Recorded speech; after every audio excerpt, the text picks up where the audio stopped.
కన్నీటి పర్యంతమైన కొండా సురేఖ తెలంగాణ అసెంబ్లీ ఎన్నికల్లో టీఆర్ఎస్ భారీ ప్రలోభాలకు తెరలేపిందని మహాకూటమి పరకాల అభ్యర్థి కాంగ్రెస్ నేత కొండా సురేఖ ఆరోపించారు.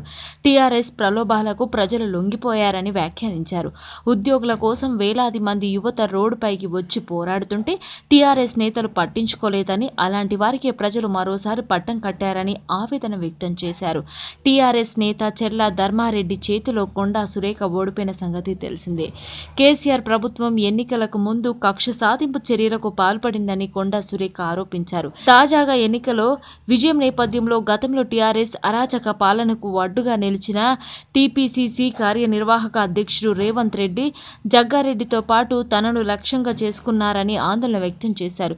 ఈ సందర్భంగా కొండా సురేఖ కన్నీరు పెట్టుకున్నారు. అనంతరం అనుచరులతో కలిసి కౌంటింగ్ కేంద్రం నుంచి ఇంటికి వెళ్లిపోయారు.